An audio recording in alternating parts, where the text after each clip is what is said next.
policy which is contained in the outline presented in the book is one of three elements of policy about which the future existence of civilization depends, including the continuation of civilization even as far distant as the end of this century.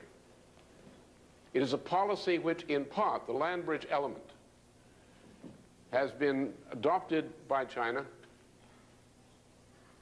which is now receiving cooperation from Iran, significant cooperation from Iran, for reasons which Helga will indicate, has recently received endorsement and offers of cooperation from the President of India in meetings, public meetings with Jiang Zemin of China.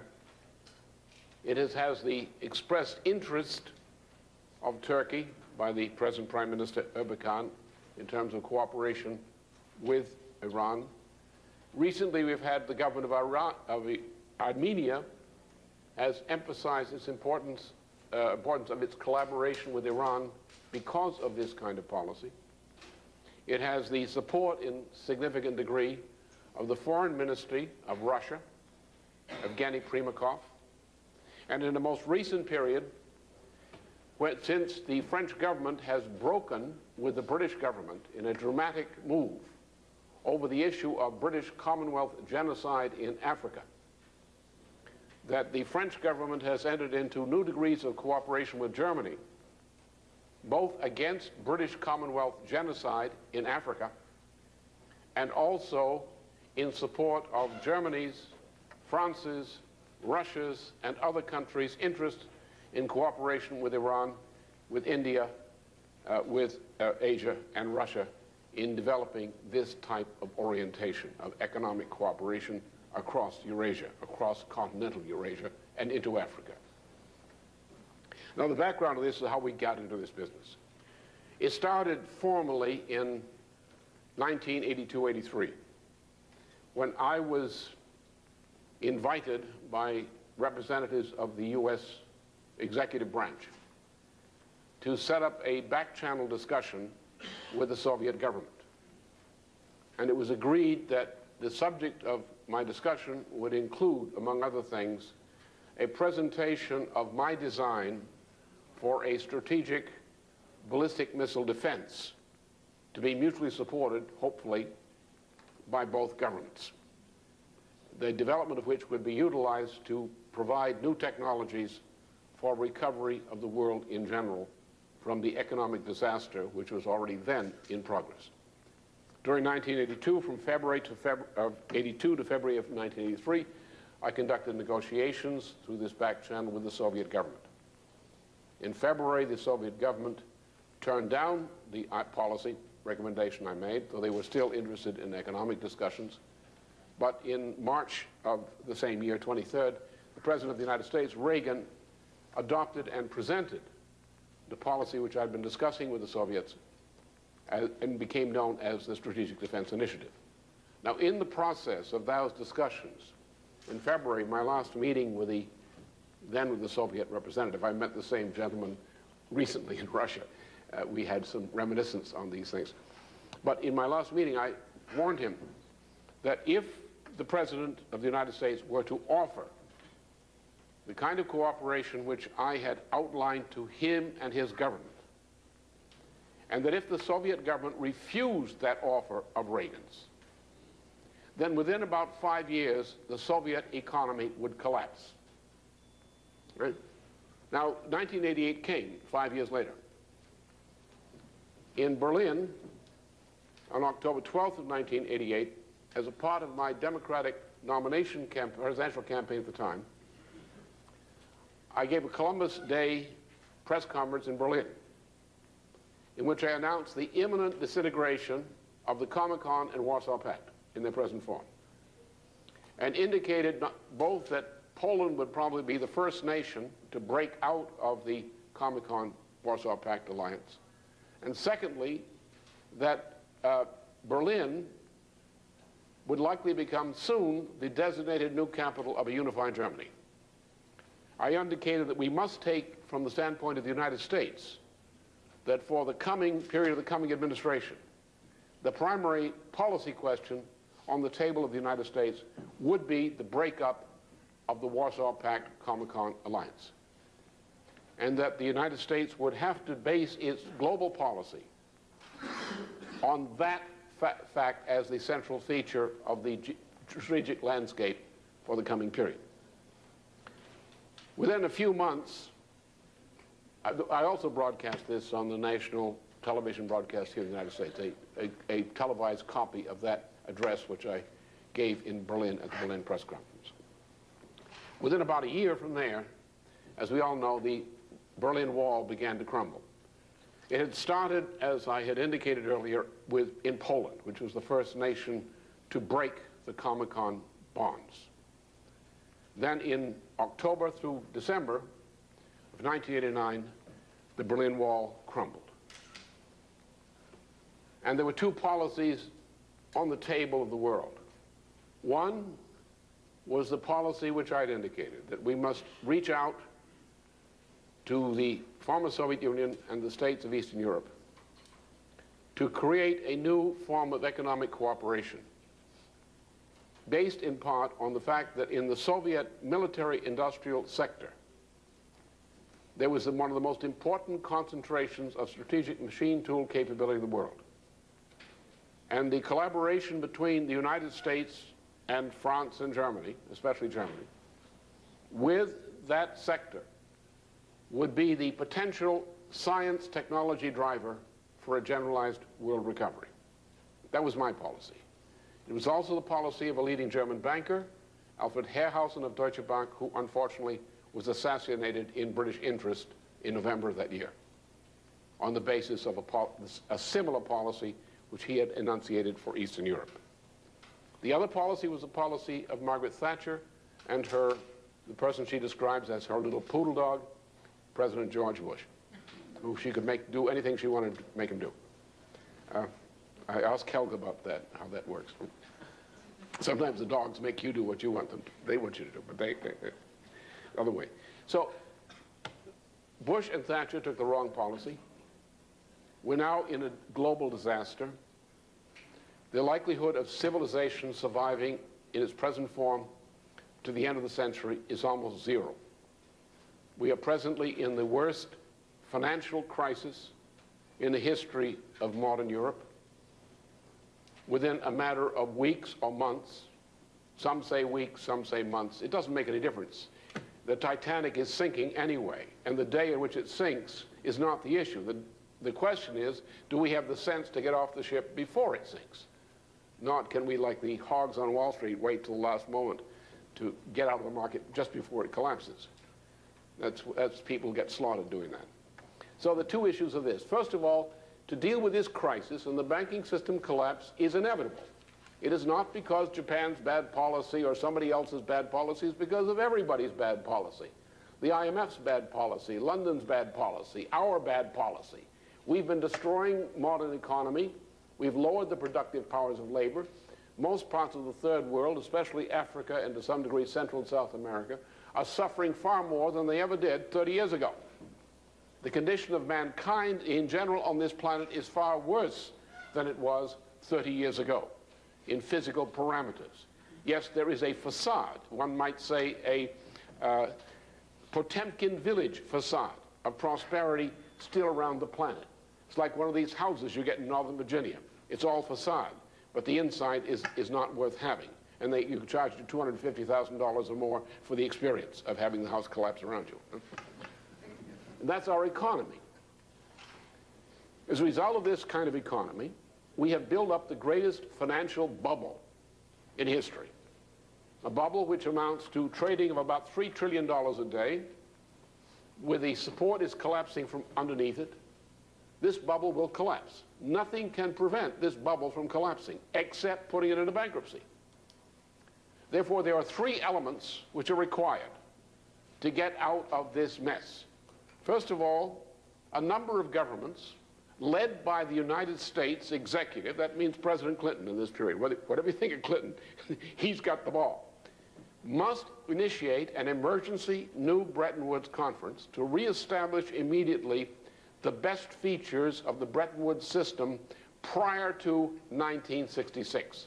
That is, a system of stable parities, a system whose trade and tariff agreements are essentially protectionist in nature, a system to foster cheap credit for long-term investment in international markets, and to foster scientific and technological progress.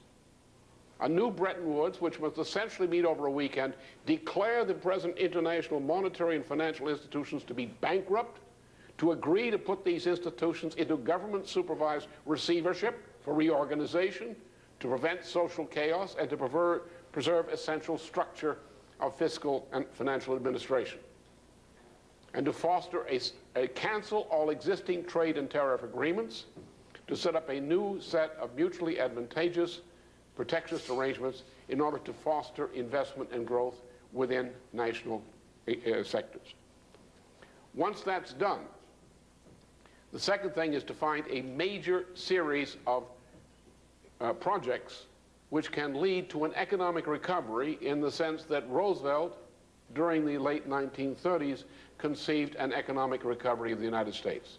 You must have large-scale infrastructure projects, otherwise no economic recovery. And this world is a mess. Most of the world does not function precisely because there's not the infrastructure present in terms of transportation, power, and so forth to enable the world to function. You can't have peace in the Middle East because there's not enough water in the area of Palestine adjoining Jordan to sustain the existing population. Without large-scale water development projects, which includes desalination on a mass scale, there's no possibility of peace in the Middle East, as typical of the infrastructure projects. The problems in Africa are largely the key economic problem is infrastructure. Clean water to drink, efficient transportation, adequate power resources. Without these elements, there is no hope of economic development in Africa.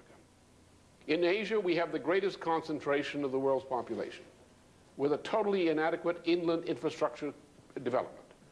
The greatest part of the human population ready for growth, but unable to do so effectively for reason of lack of adequate development of infrastructure. So therefore, the Eurasian land bridge conception, an idea which was initially presented in the 1860s by Henry C. Carey, the economist who was also a partner of President Abraham Lincoln. And Carey proposed that the lessons of Europe and the United States in opening up the western lands from the Atlantic to the Pacific, and then similarly in Europe, through railroad development corridors, be utilized throughout Eurasia from the Atlantic to the Pacific and to the Indian Ocean to accomplish similar results in Eurasia. This policy presented by Carey, which was later adopted by important circles in Germany, was spread into Russia, into China and others, and resulted in a policy which caused Britain to organize World War I. That is the so-called land bridge program of certain French interests associated with Sadi Carnot, the president of France who was assassinated, with Gabriel Anatole, the foreign minister and historian, with Count Sergei Witte of Russia, with circles around the Chinese movement of Sun Yat-sen in China, with interests pre-1894 interests in Japan of the Meiji Restoration, were all agreed on the development of railroad development corridors, not just railroad tracks, railroad development corridors, such as we had used in the United States in developing the western lands of the United States through railway corridors. That must be done throughout Asia. And people associated with the Bates tradition in the United States, with Emil Rathenau and Siemens and others in Germany, the forces I indicated in France, the circles of Dmitry Mendeleev and of Witte in Russia, were united in developing a series of railroad corridors which would extend from the Atlantic, from the coast of France to the Pacific, across to the islands, and down, railroad connections down into Japan itself. The same thing to be done toward the Indian Ocean. The British said plainly at that time that this proposal was a threat to the British Empire. The development of a continental communications network of this type would mean that continental power of the Eurasian landmass would dominate over the maritime power of the British Empire, and that the British Empire would not tolerate. And thus the British succeeded by a number of measures in organizing World War I to prevent that from occurring. Now it's back on the agenda.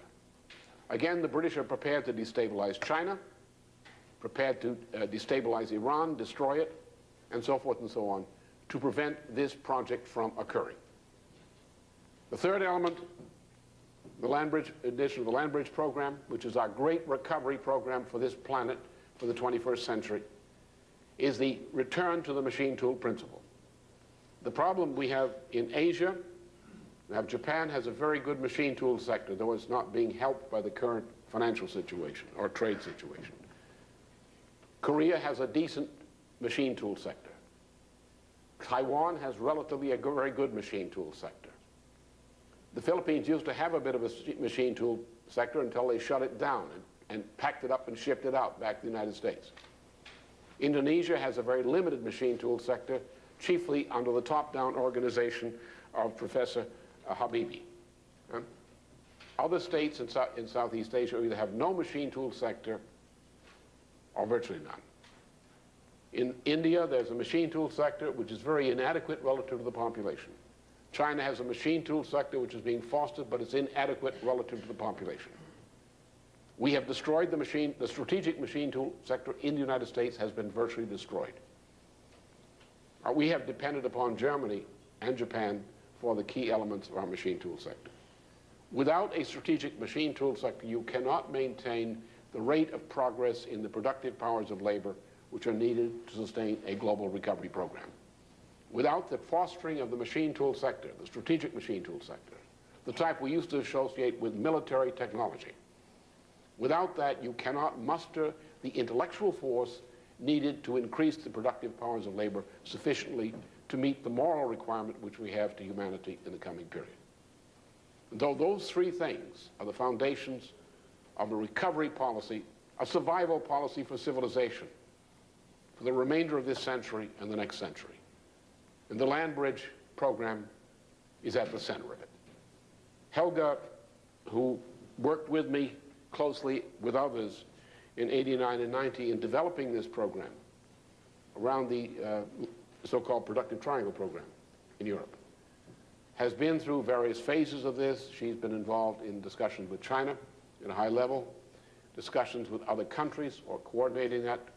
Michel Liebisch and Arno have been similarly involved with that directly and indirectly. So Helga will present the vital elements of the land bridge program as such, and then in the question period you can ask us, including we have Mr. Michel Liebig and Mr. Arno Hellenbroich also available to answer your questions. Thank you. Helga?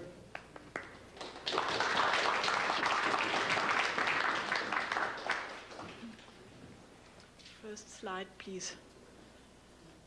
First.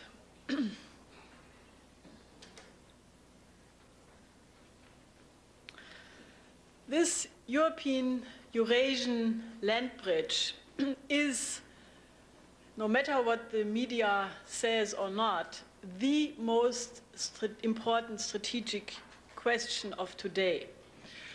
And the success of the economic integration of the Eurasian continent on a very high-level technological basis will determine the fate of mankind.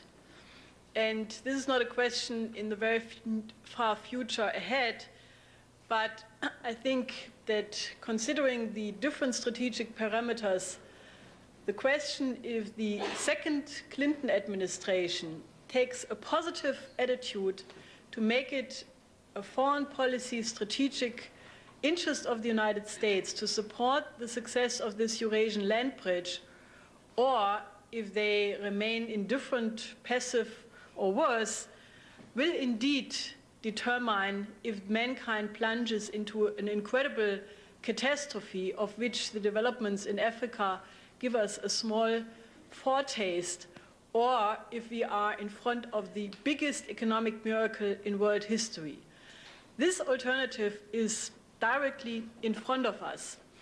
And I think, next, if you the reason why this question is the most important is fairly obvious. If you look at the population density in the world today, you can see very clearly that the largest concentration of the world population is in China and Southeast Asia and South Asia, very thinly sprinkled in concentrations elsewhere.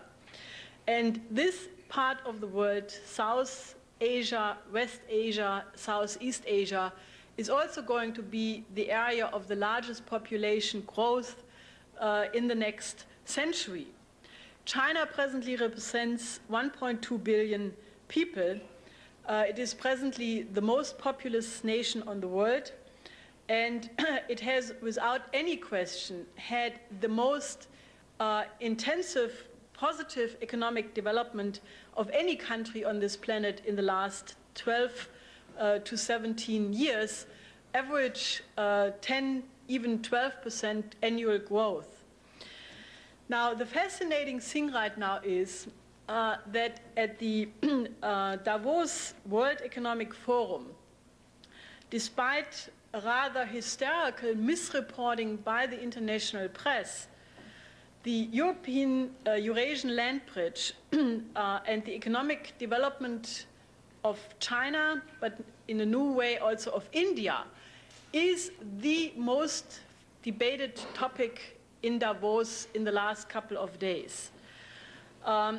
It is very funny that, while for a long time Mr. Larouche was like a sole caller in the desert, warning about the imminent collapse of the financial system, advocating the Eurasian land bridge, and the international media basically denying both realities. As a matter of fact, not reporting about the true condition of the world financial system, but equally, absolutely not reporting about the emerging alternative reality in the form of the Eurasian land bridge.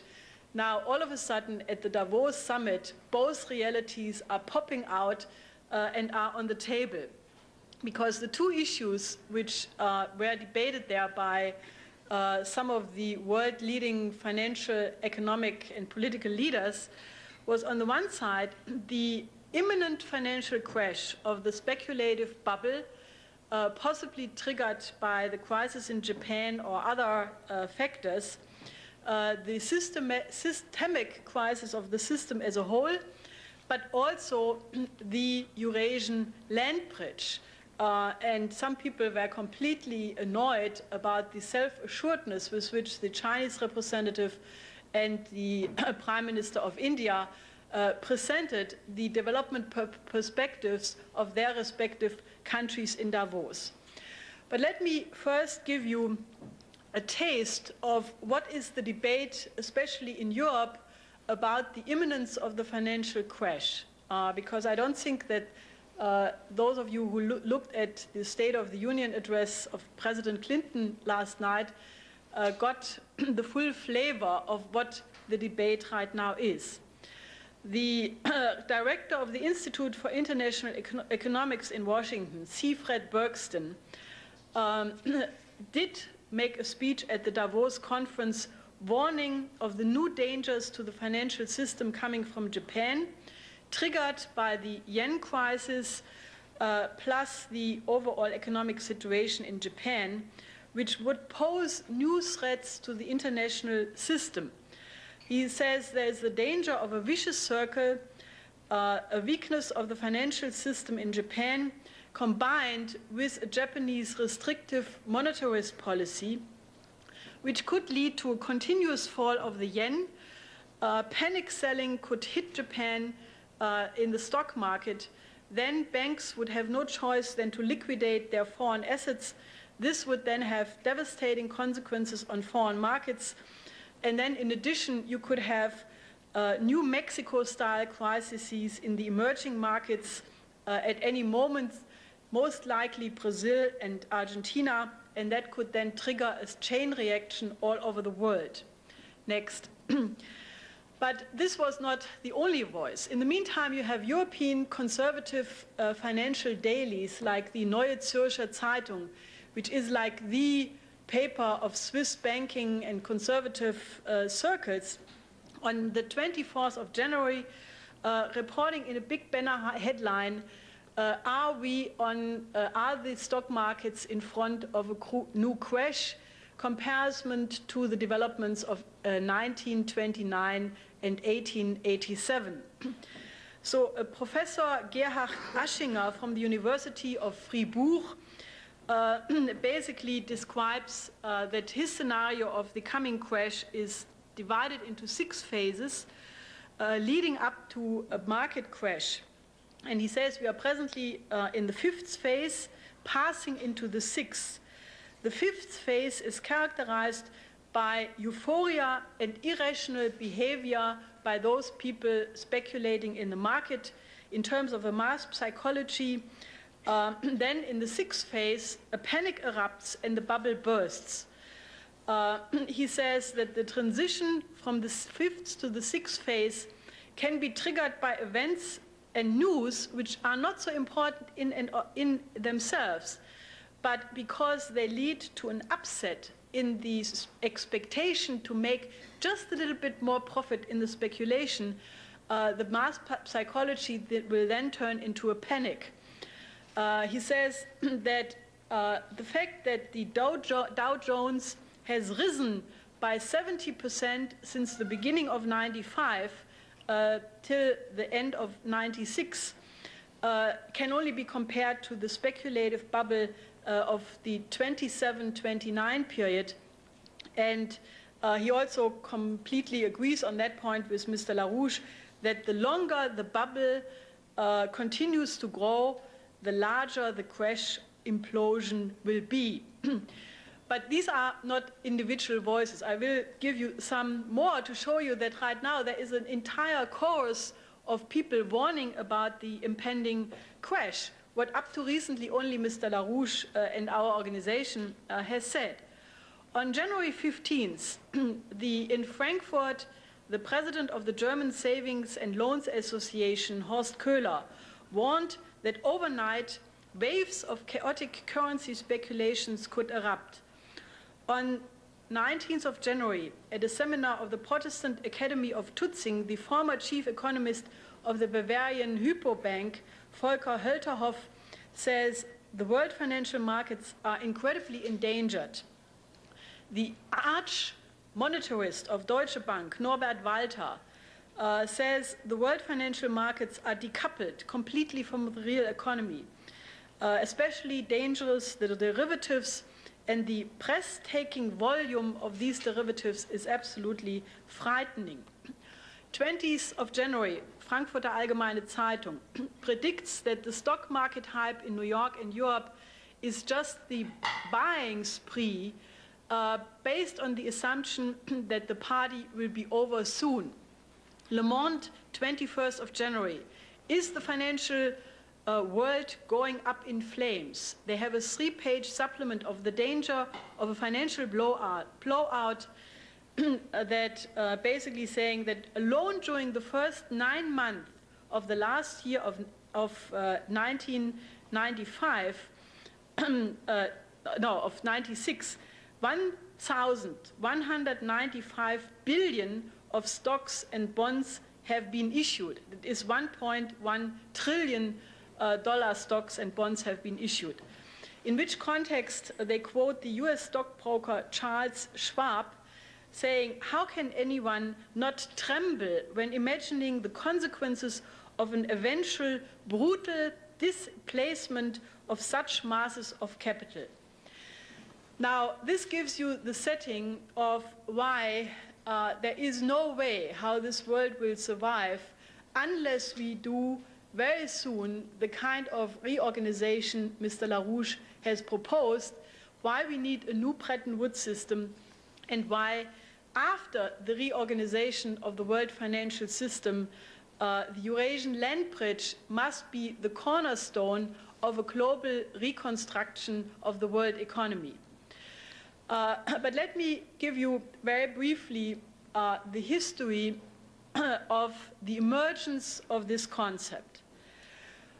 In 1975, Mr. Larouche gave in Milan and in Bonn a press conference in which he basically predicted that the present or then existing international monetary system of the IMF would inevitably go bankrupt and should be replaced by a different credit creation institution, namely the International Development Bank, to facilitate long-term cheap interest credit for capital investment and capital goods transfer from the industrialized sector to the so-called developing sectors to overcome the underdevelopment of Africa, Latin America, and large parts of Asia. In 1978, this proposal, by the way, was then taken up by the non-alignment movement in 1976 in their Colombo resolution demanding a just new world economic order. Then, because obviously powerful forces prevented this from being implemented, Mr. Larouche proposed in 1978 that the then existing European monetary system should be the cornerstone of such a reorganization of the world economy.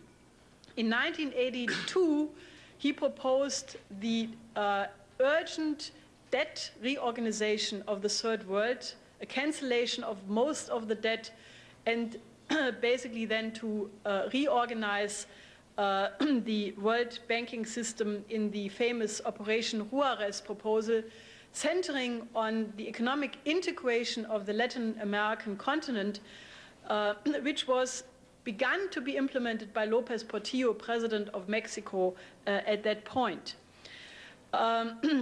Then came in 1984, next, Mr. Larouche wrote with his associates a study for the 50-year, no, it's not that, maybe the next one, for the 50-year development of the Pacific Basin, yes, which basically proposed large infrastructure programs for India, for the Mekong Delta, for South China, for large parts, the Kra Canal, for large parts of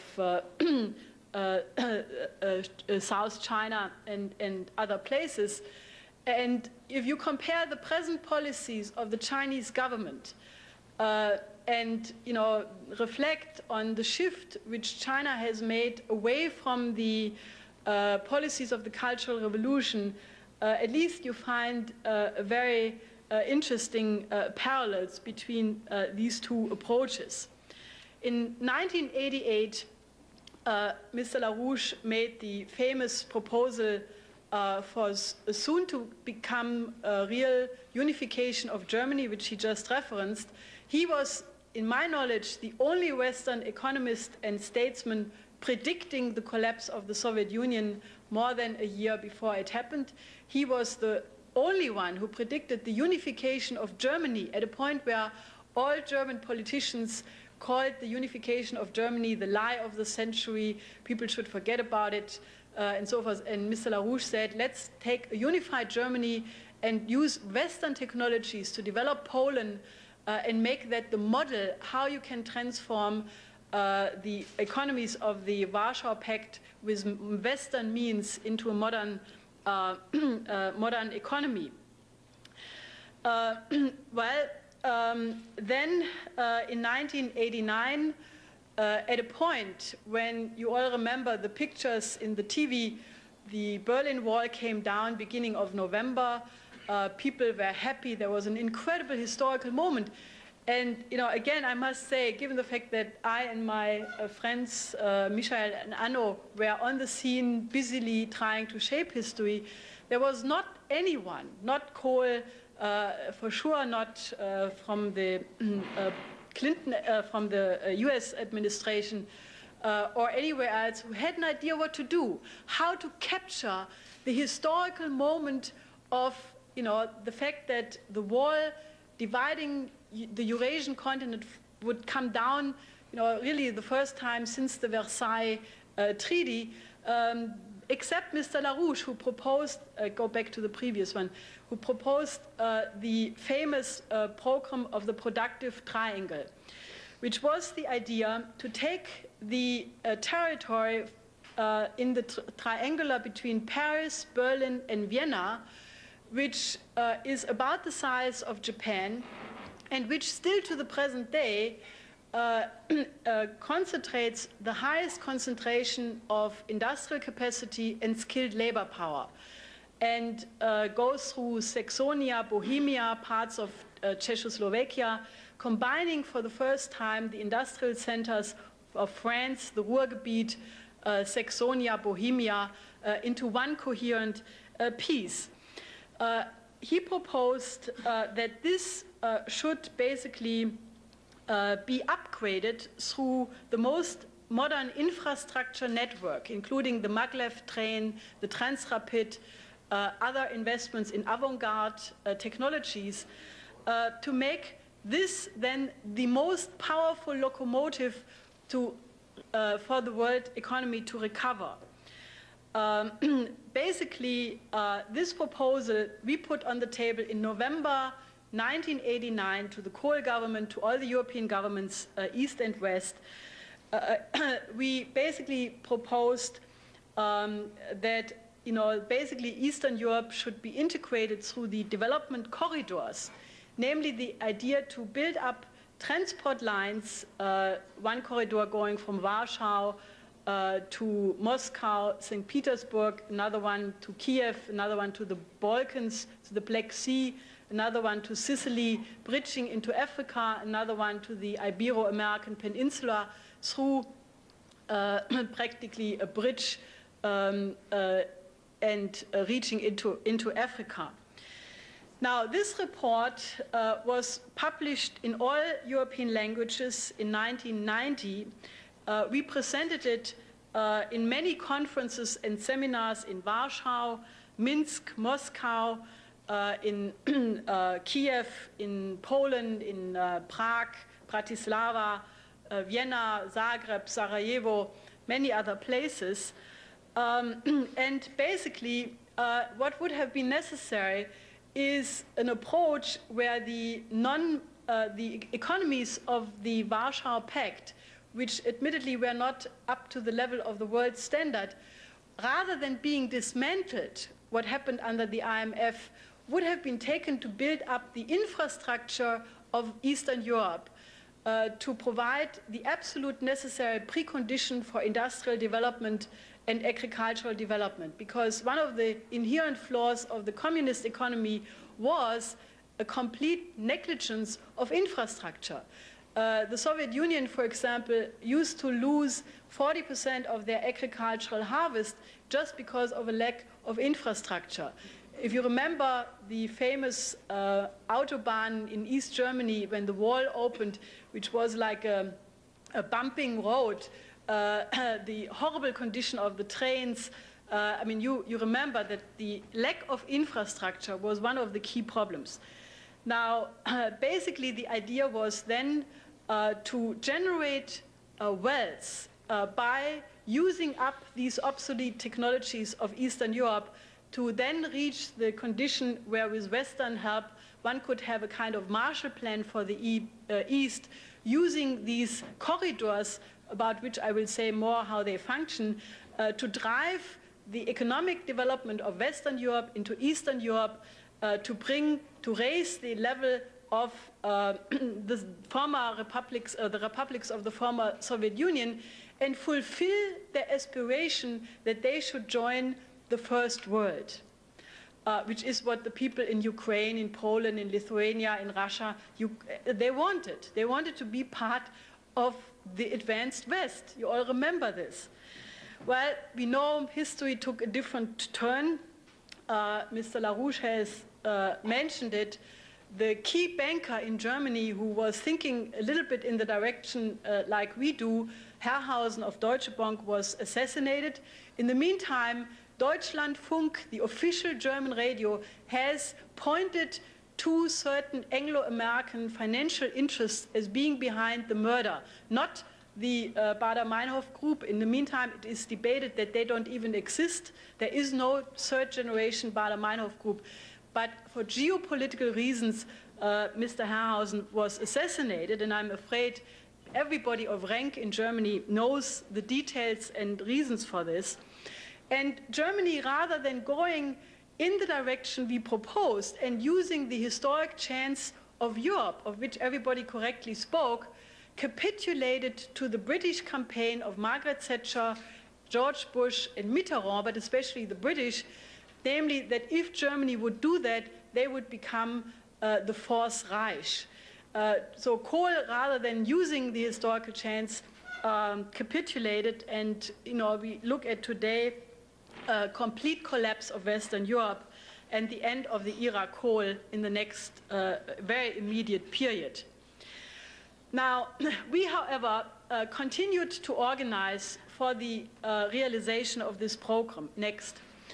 In 1992, we presented a proposal for the Eurasian Infrastructure Alliance, because at that point the Soviet Union had collapsed, and we proposed to combine the productive triangular situated in Western Europe through infrastructure lines all the way to China, line A being the northern route, the Vladivostok Trans-Siberian Railroad, line B going through Ukraine, Kazakhstan, China, and line C from Turkey, Iran, Kazakhstan, China. So we proposed to integrate the Eurasian continent into one piece. And basically, again, had many conferences about this in Moscow, in other places.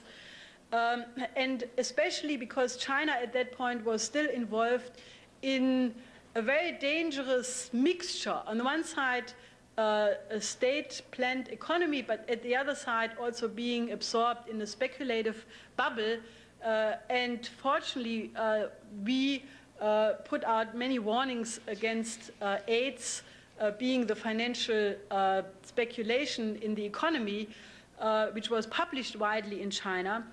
So by 1993, the Chinese government consciously went away from the bubble economy, put more emphasis on a dirigist policy, and there was a clear next revival of the famous policy of the founder of modern China, Dr. Sun Yat-sen, who in the 1920s had put out a beautiful document called the International Development of China. This is a map he used, which has a very elaborated system of integrated railways, water projects, and other infrastructure programs. Dr. Sun at that point proposed a rail system to be 100,000 kilometers long, 1 million kilometer new roads, large canal projects, and projects for the control of the Yangtze River and the Yellow River, the construction of many new cities, which is all in this map.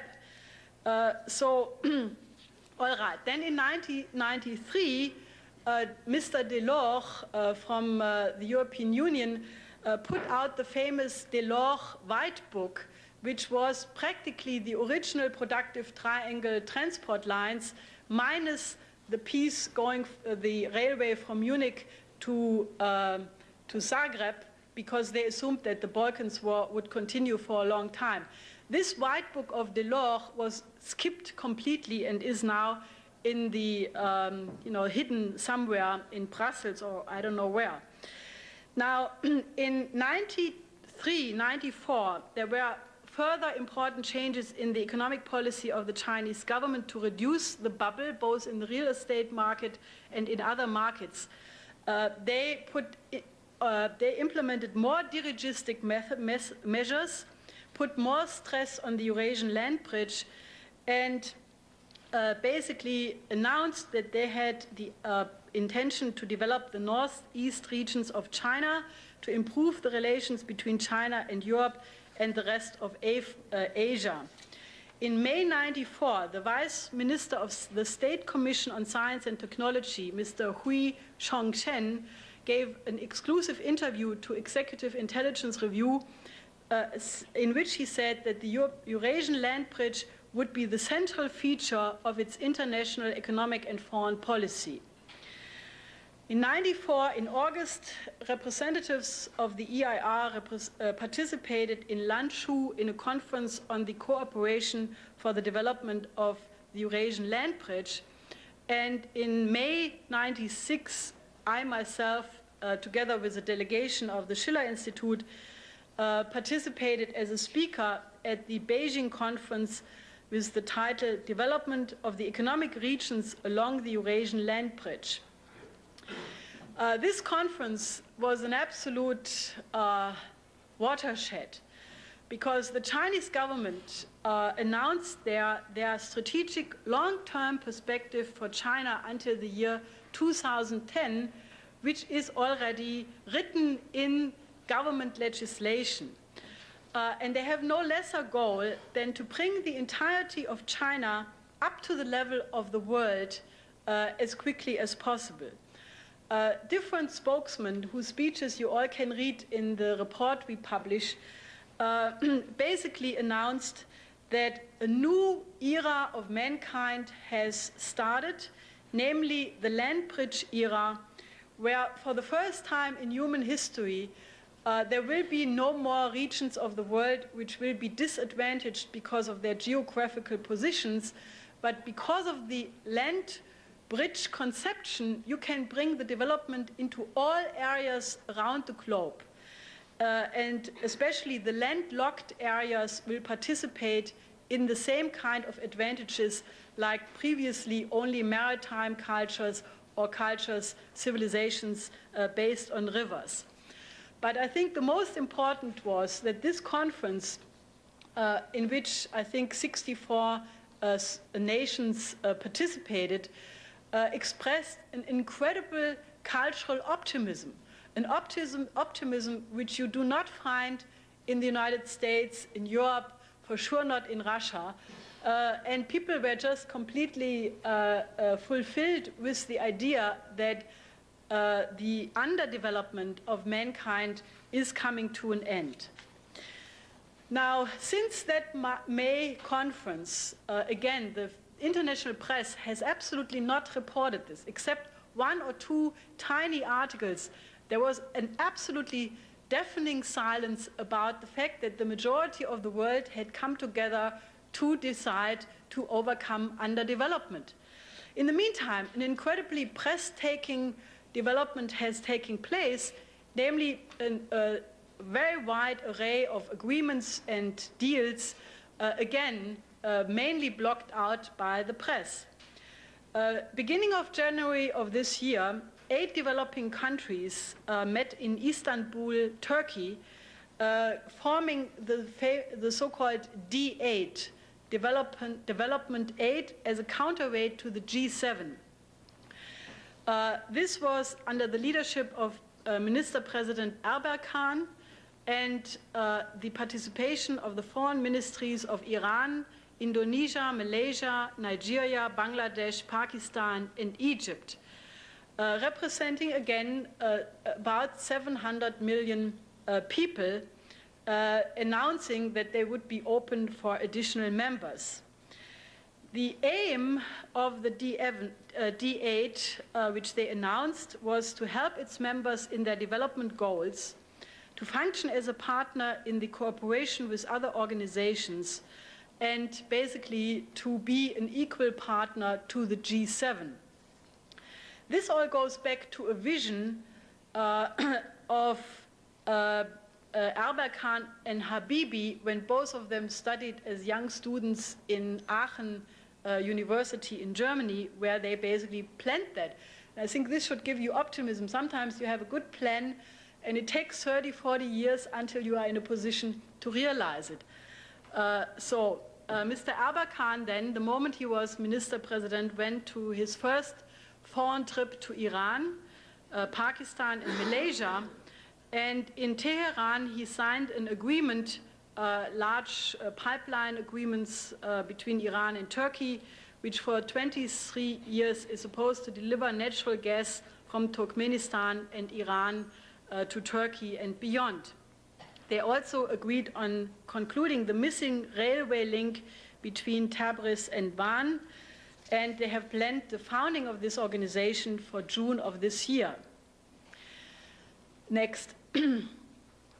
Now, let me give you a couple of the elements of what is going on and why China right now is the fastest developing country, or the country which develops the fastest. And you will get a sense that while we are looking on the one side to the collapse of the financial system, rising unemployment in Europe, collapse of economies, that there is a completely different process where economic development is taking place, actually representing hope for mankind as a whole. Now, China is presently involved in absolutely gigantic infrastructure projects. Among them, they want to have a railroad net till the year 2000 increased by 11,000 kilometers. Till 2000, 90,000 kilometers altogether, which is twice the amount of today. They want to have completed the first 300 kilometers of a high-speed train between Beijing and Shanghai, also ready till 2000. They want to increase the road net, roads, by 12,000 kilometers. They want to build 14 large cities, 14 large subway systems. In the next 5 to 10 years, 100 airports, 100 ports. In the next 20 to 30 years, 200 cities with 1 million inhabitants each or more, because they expect a population increase of 200 million people, and they want to supply adequate housing. Gigantic hydroelectric plants, large-scale canal and irrigation projects to divert the water from the water-rich south to the dry north.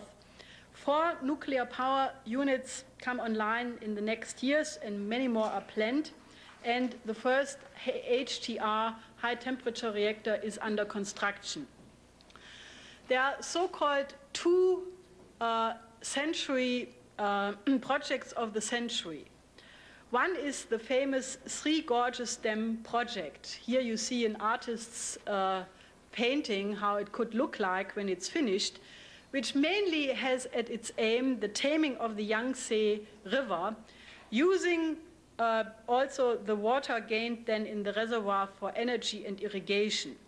Next. And the second project of the century is the new Eurasian rail development, linking the Chinese coastal area through the enormous interior regions to Europe, back to the previous one.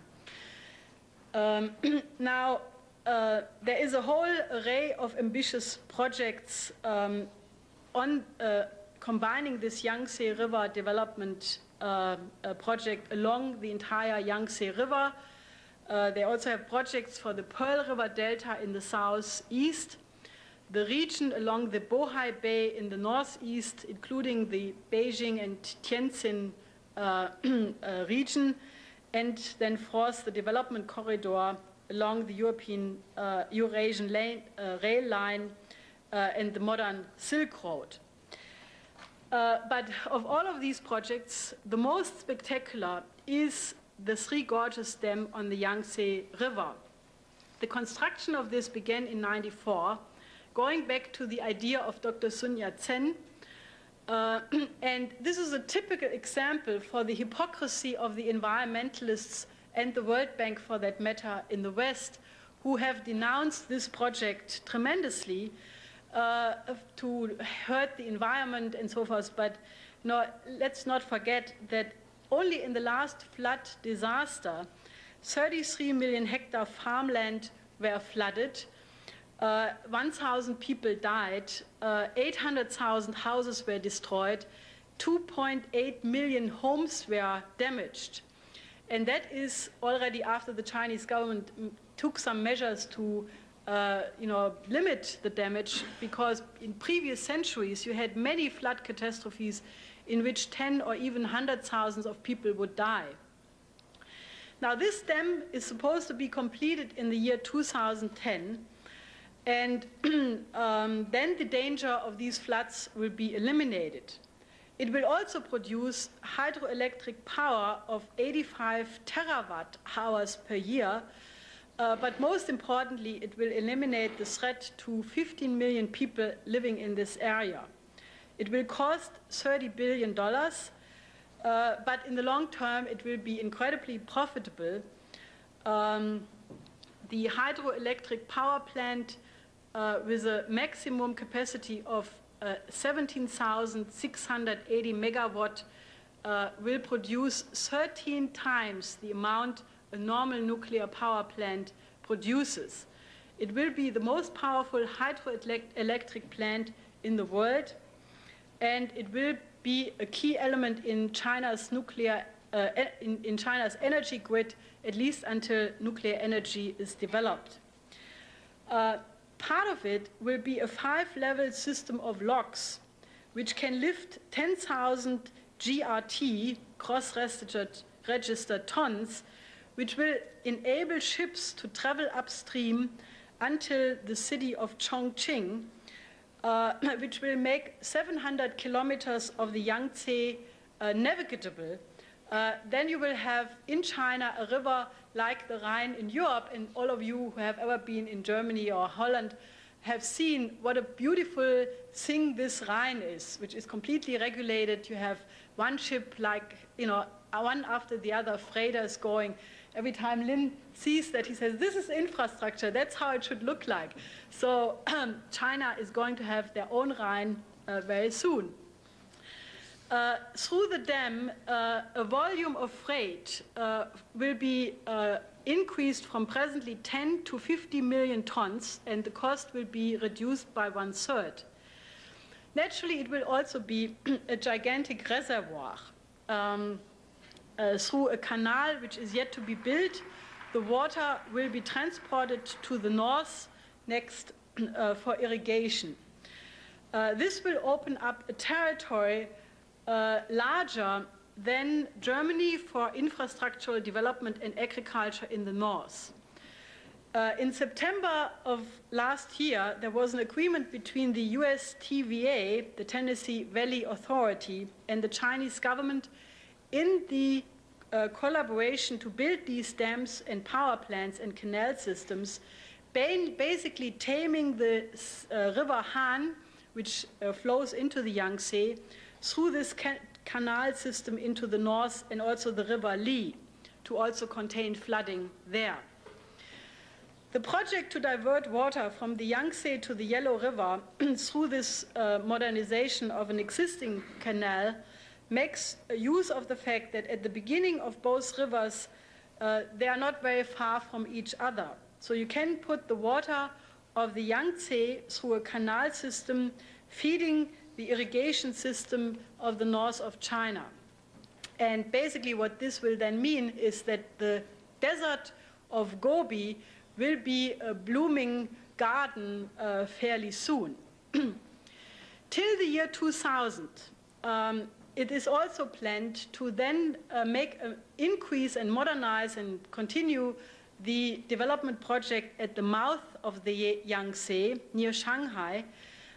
This will be a $100 billion investment program, planning a new port, a modern communication from Shanghai to Chongqing, a new airport, oil refineries, 2 auto plants, a nuclear plant, increase the steel production to above 48 million tons, which by then will be half of the Chinese steel production, improve the road and railway from Shanghai to the cities at the upper Yangtze, to build alone 4 new railroads and 8 new highway bridges over the Yangtze, and the 1,330-kilometer high-speed railway between Beijing and Shanghai. The region of the delta of the Zhujiang River and the Guangdong canton is also one of these development zones. Everything right now is prepared for the economic integration of Hong Kong. Next. Probably the largest development project in the world right now, next, is the famous Bohai project. This is the region at the mouth of the Yellow River in the northeast of China, and it includes 4 regions of Shandong, Shuangxi, Hebei, and Liaoning.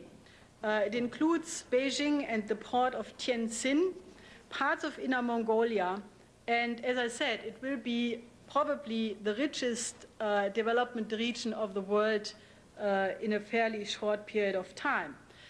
Already now, that is the centerpiece of Chinese industrial concentration. It represents only 12% of the territory, but 20% of the Chinese population is living there, and they produce 1/4 of all production.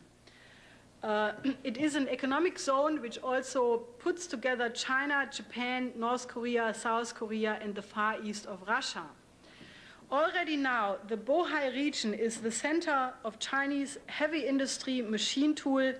It represents the 2nd largest oil and gas revenues of China, the 3rd largest chemical production, and a gigantic economic potential, basically being in the backyard of Beijing. In the next years, 7 large new ports are planned or supposed to be enlarged to also connect this region better to the highlands. Many roads and rails are planned. Key of the new development, and there you see the circle, is a bridge over the Bohai Bay, which basically connects the 2 peninsulas of Shandong and Liaoning. This will be the largest sea bridge in the world, 57 kilometers long, which will shorten the distance along the coastlines by 2,000 kilometers. It will be an ideal connection between the northern Eurasian land bridge, the line A on the previous picture, and line C, combining practically these 2 different routes. It will also include several bridges, 1 tunnel. It will be completed by the year 2010. Until then, a modern railroad ferry is used between Dalian, the main port of Liaoning, and Yantai in Shandong. In this entire region, the Bohai region, in the next 15 years, 3,600 infrastructure projects will be built, including road and railroad, heavy and light industry, nuclear plants, new cities, and so forth.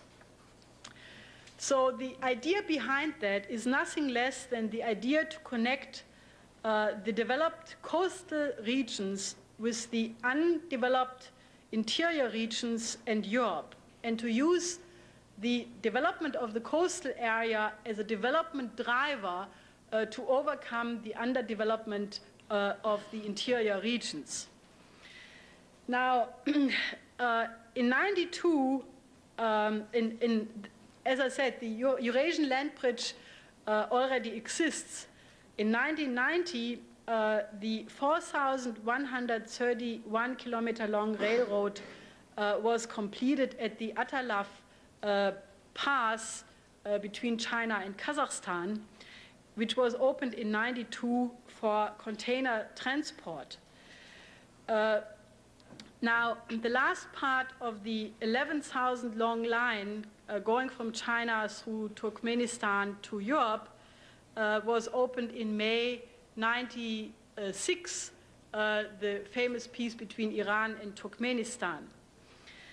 Now, the construction of turning these infrastructure lines into industrial corridors, and I come to explaining what that means in a second, is already Chinese policy. It's part of the present 5-year plan and the strategic long-term planning.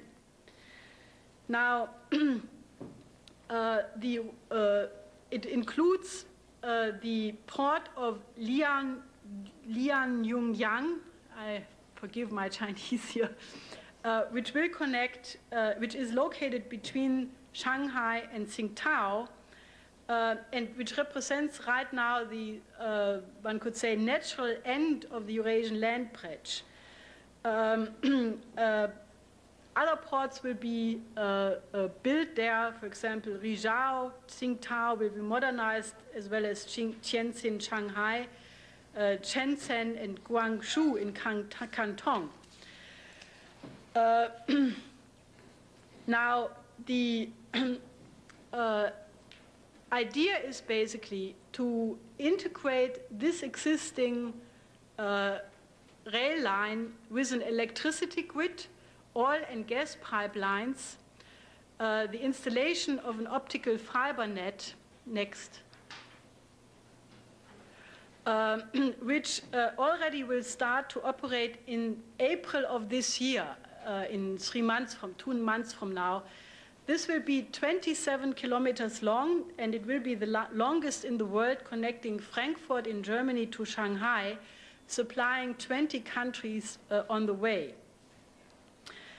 The idea is also to have industrial projects along this line to process the rich natural resources along the Eurasian land bridge, for example, petrochemical complexes and so forth. For the next 20 to 30 years, the Chinese government has planned, as I said, along this line, mainly the construction of 200 new cities, which is a gigantic project. Next. Now, a very interesting strategic development project is also, next, Tumen, the Tumen Economic Zone. This is a region representing an area of 10,000 kilometers at the mouth of the Tumen River, including the border region between Russia, China, North Korea, and Vladivostok, which is the end of the Trans-Siberian Railroad, and is a triangular between Vladivostok, Yanzi in China, and Chongqing in North Korea. The key is a rail connection from Nanjing in North Korea to Posyet in Russia over Chinese territory to the city of Chita, which will shorten the distance to Europe by 1,700 kilometers. A connection is also planned basically to South Korea, and this is supposed to be a 30 billion investment program for the next 20 years, and basically be a power zone of a system of ports and industrial production comparable to Rotterdam in Holland. So it will be a gigantic port, trade, and industrial complex, and obviously for the purpose of peaceful collaboration of the countries involved will be absolutely crucial. Okay, now I want to look at some of the other pieces of the Eurasian land bridge, namely the southern corridors. Next. The revival of the old Silk Road as a concept was mainly pushed on the impulse of China and Iran. But now it involves the very active participation of Turkey, the Central Asian republics, Russia, Pakistan, and India. And obviously, the whole concept of what this region is all about, being, changing from an area of continuous instability, geopolitical manipulation, and so forth, is now moving into a region of economic cooperation to the mutual benefit of each involved. Now, on the 13th of May, in Tehran, there was the opening of the 300-kilometer rail line from Mashhad to Sarax and Tejin, with the participation of 12 heads of state, 50 nations, and 1,500 delegates. This is concluded the missing link of the transcontinental rail between China, Turkey, and therefore Europe on the southern route. And President Rafsanjani of Iran at that point praised the revival of the historic Silk Route as a symbol of East-West relations, the bridge for the region and the world. Li Peng, who was also present, spoke of the Silk Road for the 21st century and basically represented there the extremely close collaboration between China and Iran.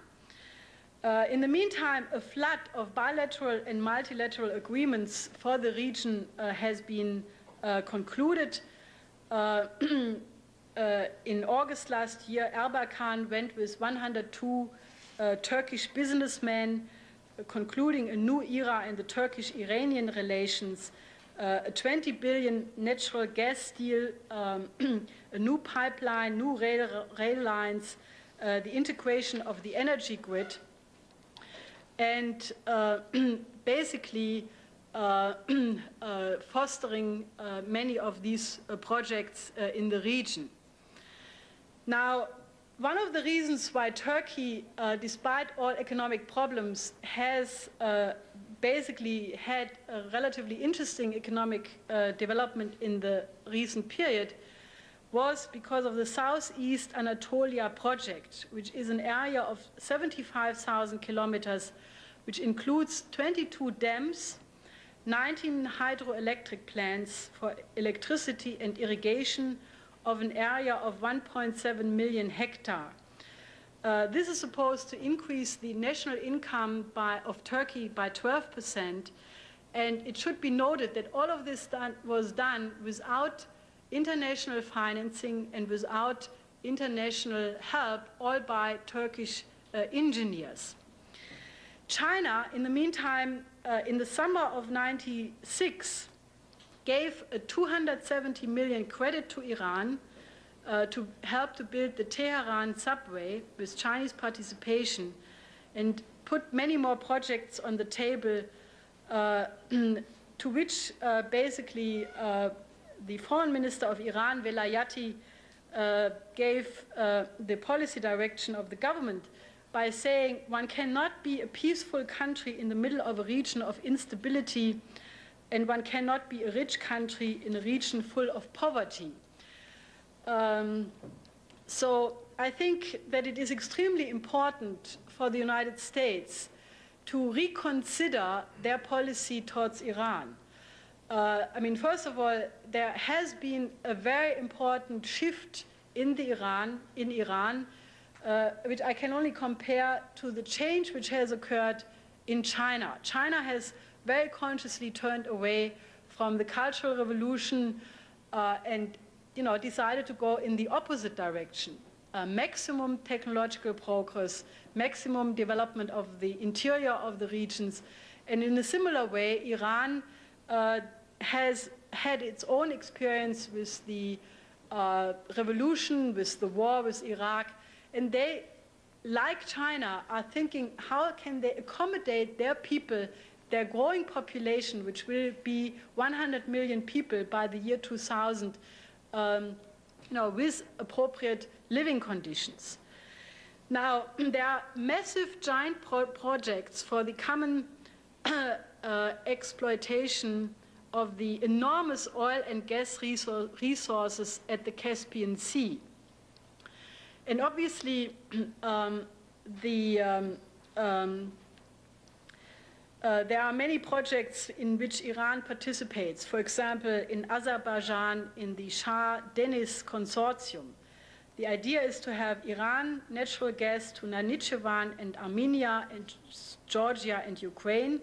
There's also an oil swap between Kazakhstan to save transport costs. Kazakhstan will export oil to northern Iran, and then Iran will sell oil to be exported to the benefit of Kazakhstan.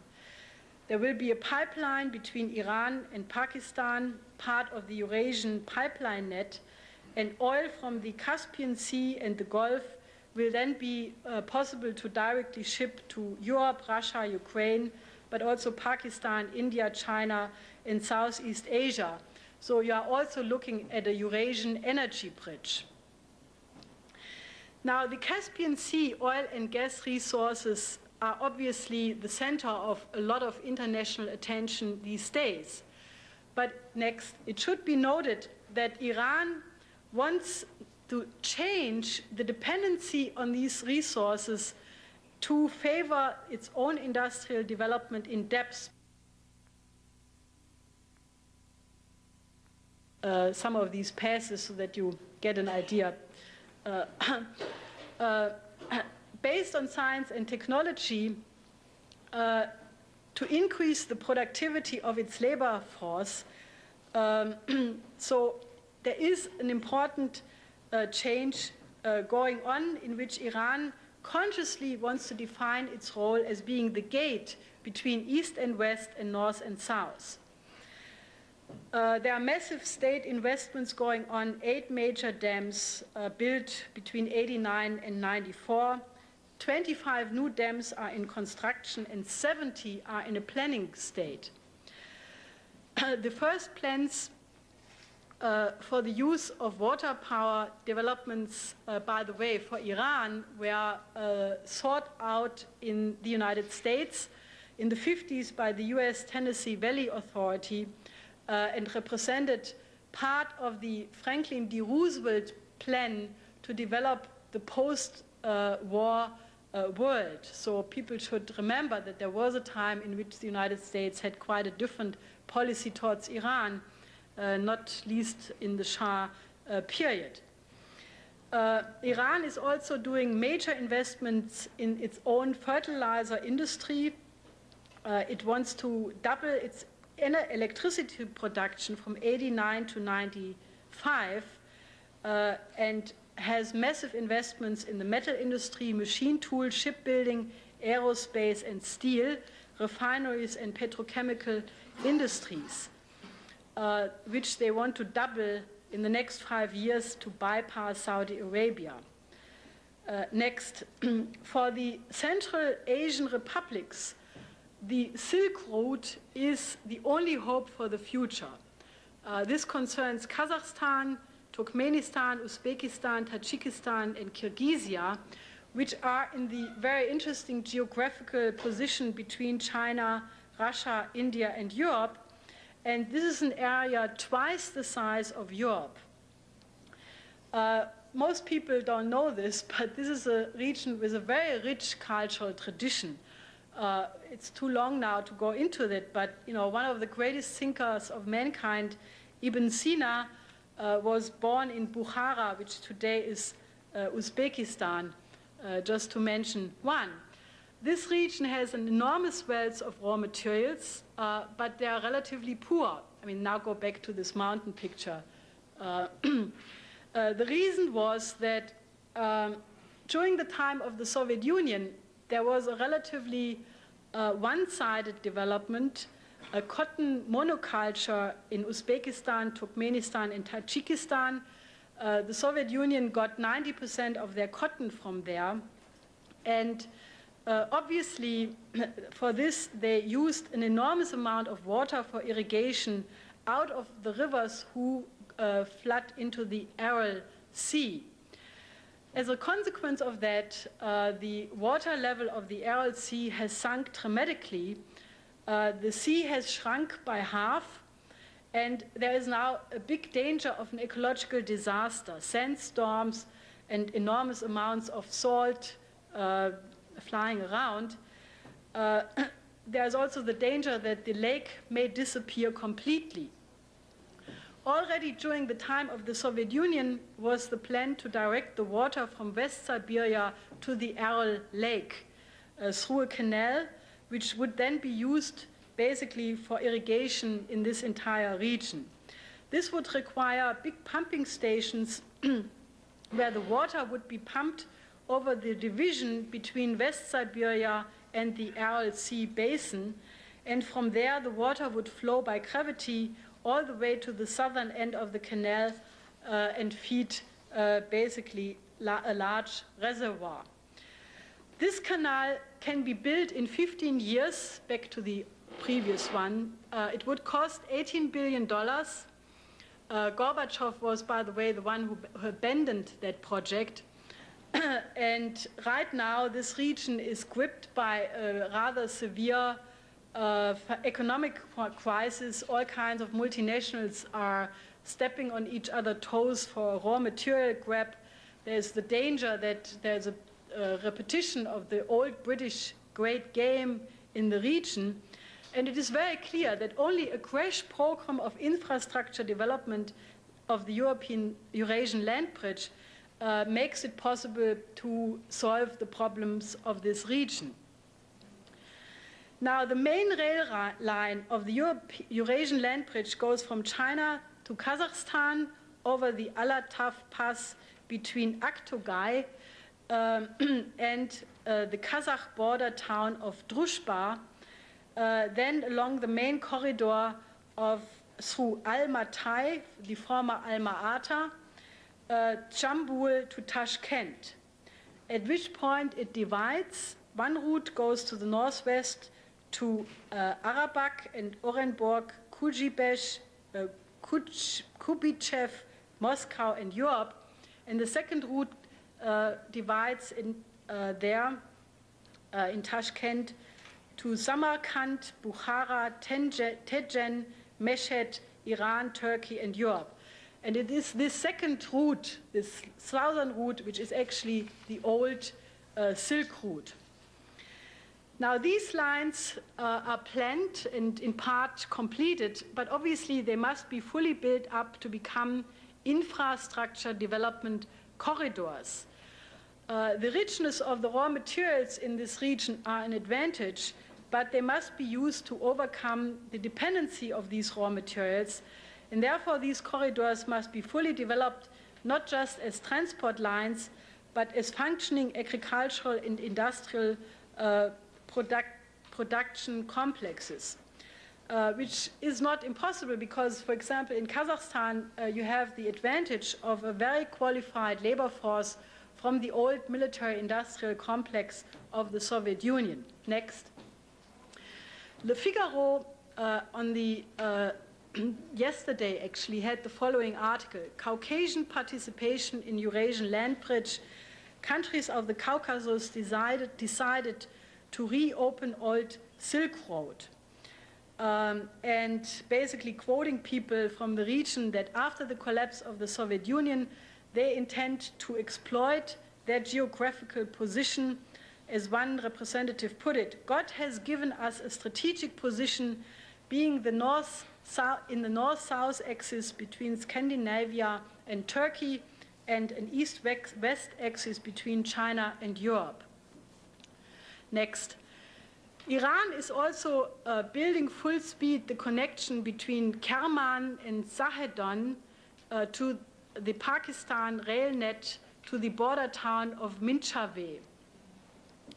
This will mean that for the first time there is a continuous rail corridor between Europe and Bangladesh, and it is the last step of the rail connection from India to Bangladesh to China to Southeast Asia.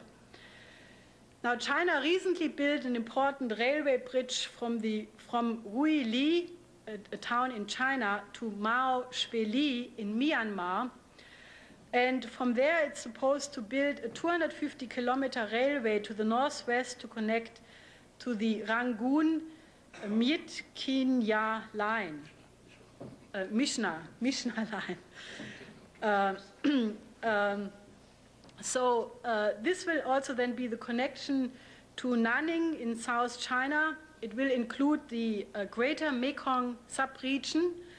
It will connect China, Burma, Myanmar, Thailand, Laos, Cambodia, and Vietnam.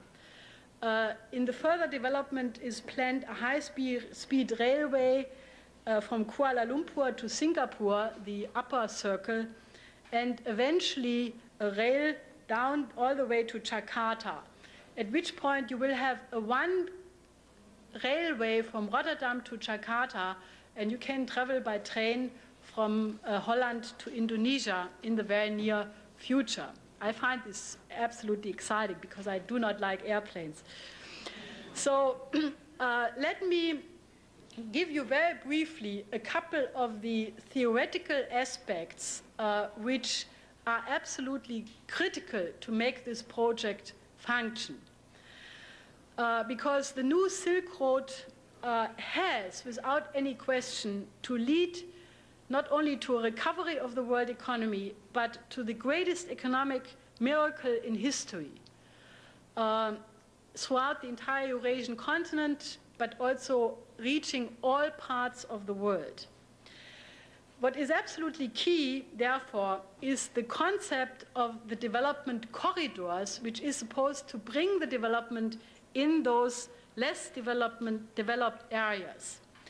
And the location of these corridors depends first on geographic considerations, but also on principles of physical economy, of which Mr. Larouche is the most advanced spokesman and theoretician today.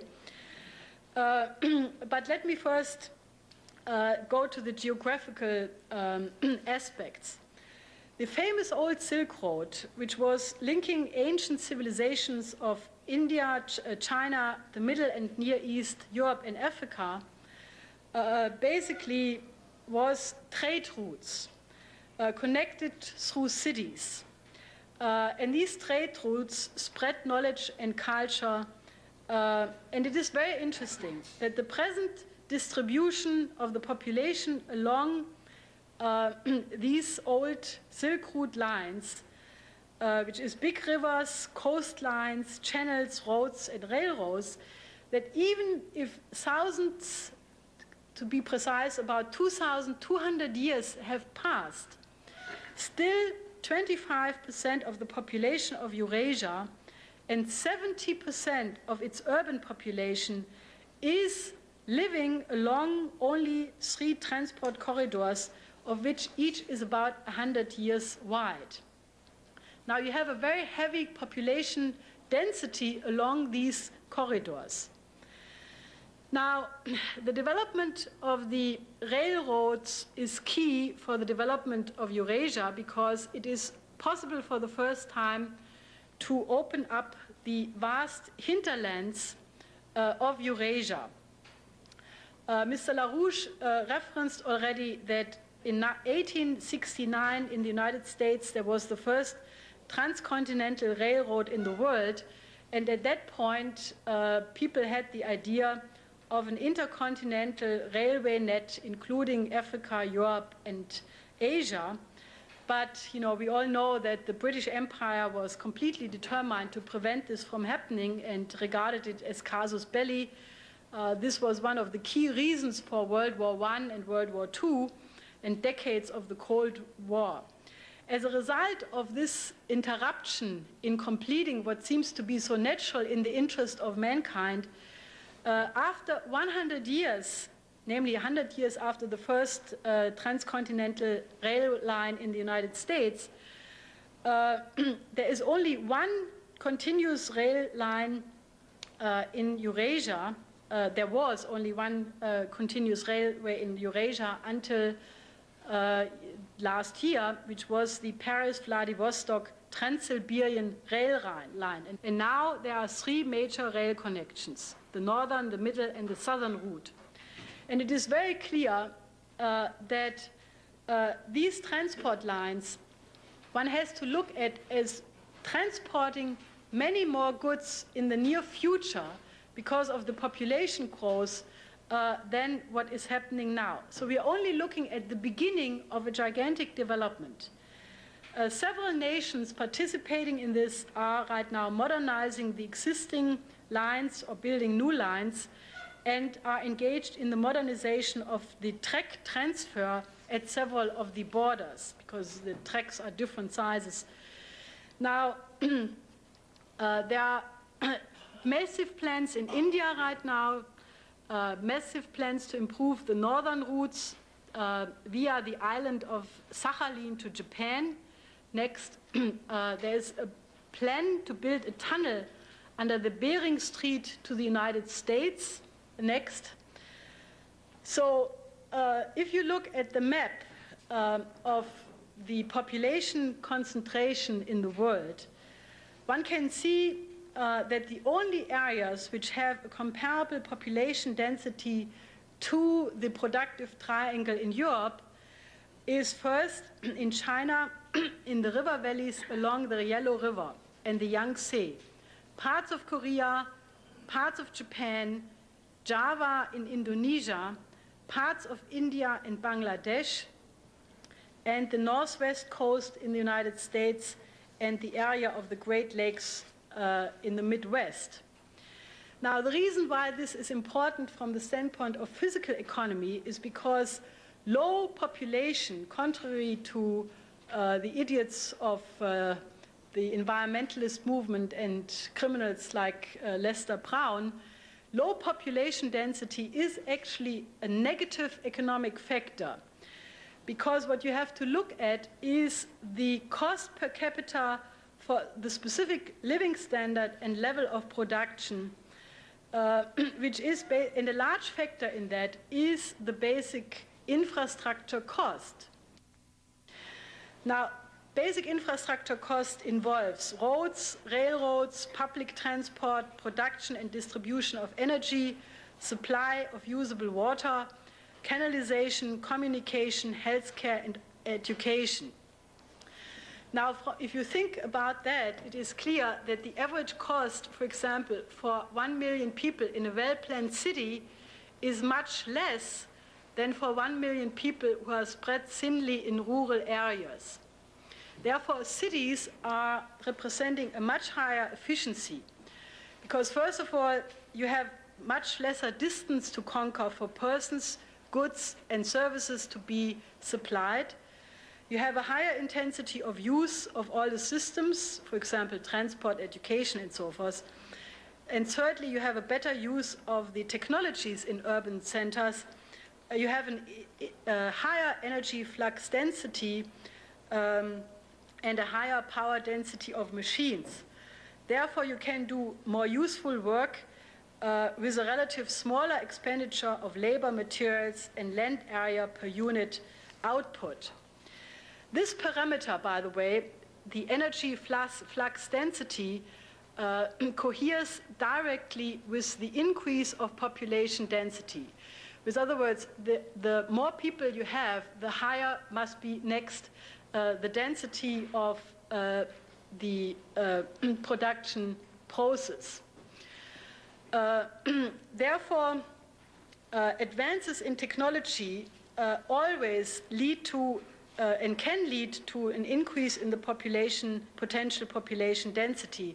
Conversely, an increased concentration in population density stimulates the progress of technology.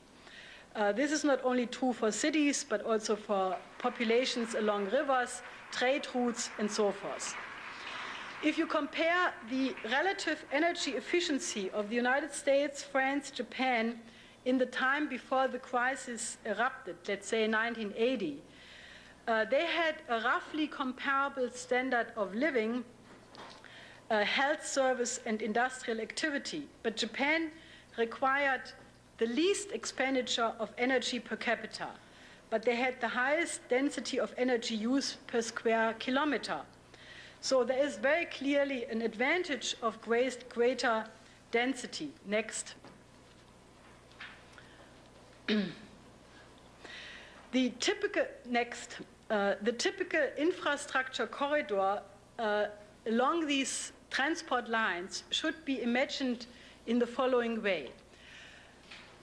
You have a corridor of approximately 100 kilometers wide, which includes a rail line, a high-capacity electric power line, oil and gas pipelines, water supply lines, fiber optics, communication lines, and so forth.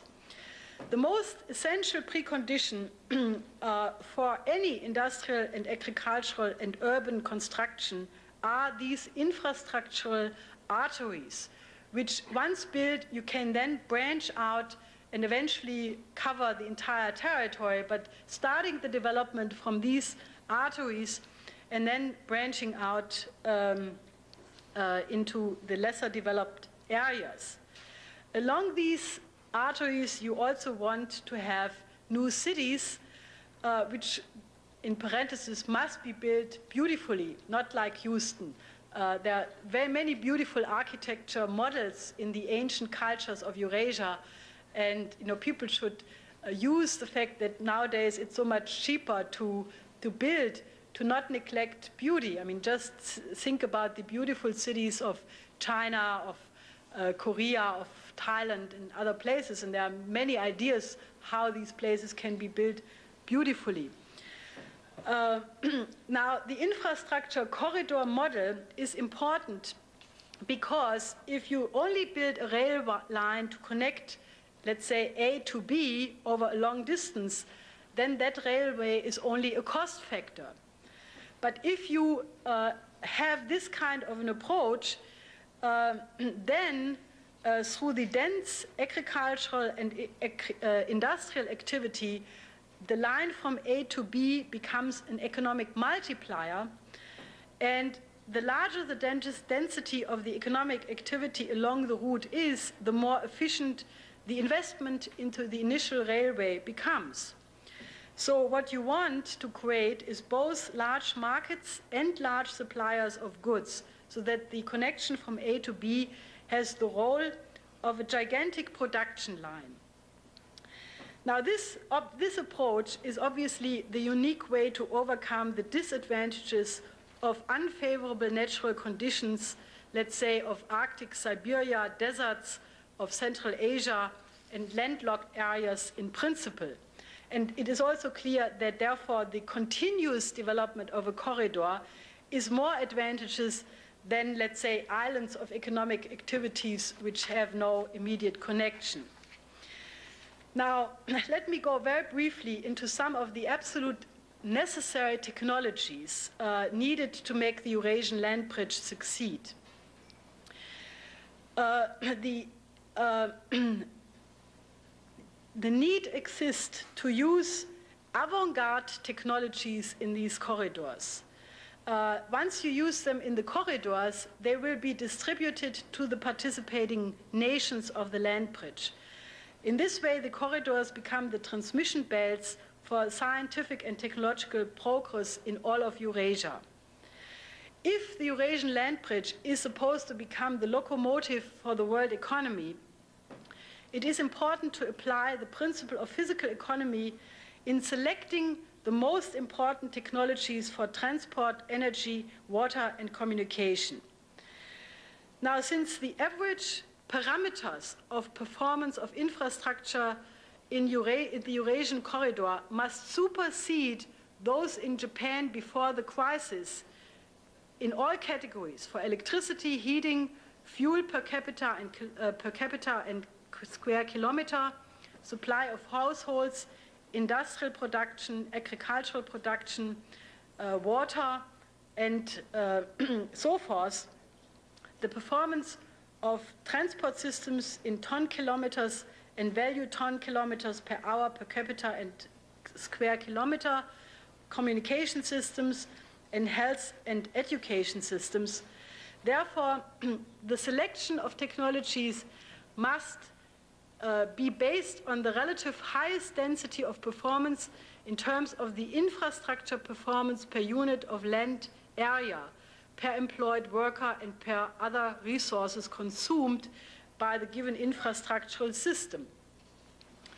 The higher performance correlates broadly with the energy flux density or power density of that technology, as measured in watts per centimeter of power flows through the crucial work surface of the process involved.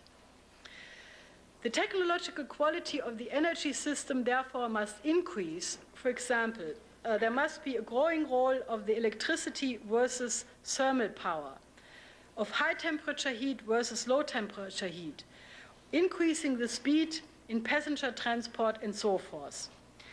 The infrastructure projects also must be designed in advance to anticipate the introduction of more advanced technologies when the corridors developed.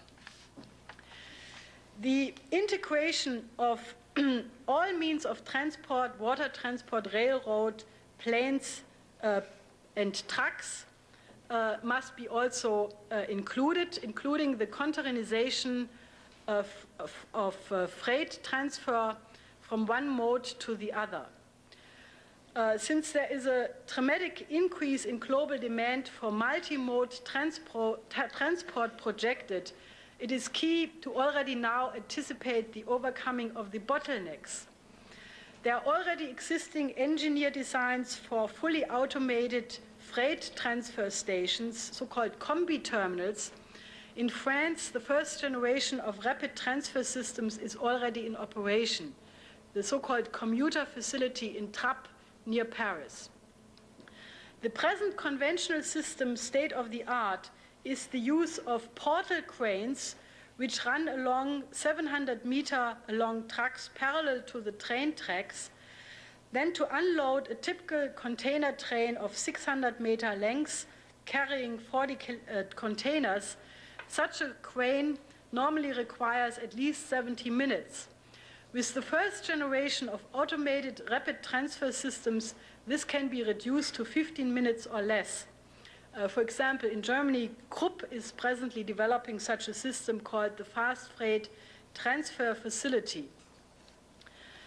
The Eurasian land bridge must combine all major modes of transport. But the reason why the railroad transport must play a central role is because it requires much less energy and less labor. It is also less affected by climate and weather than road or ship. Existing systems are obviously the French TGV with 300 kilometers per hour and 150 kilometers or more for new high-speed freight lines. Although the present Eurasian land bridge is based on conventional railroad technology, next, it is absolutely crucial that the magnetically elevated ground transport plays a decisive role in the future. One existing model is the German Transrapid, which can go 450 to 500 kilometers per hour and hopefully will be built by the year 2005 between Hamburg and Berlin, if present resistance can be overcome, and then eventually extend to a Europe-wide network. With this Transrapid, you can go from Paris to Beijing in 6 or 7 hours. So you can easily go in the morning and leisurely do your work on your terminal, have telephone work, and by the afternoon you are in Beijing, well rested, securely, without weather storms in the air and so forth.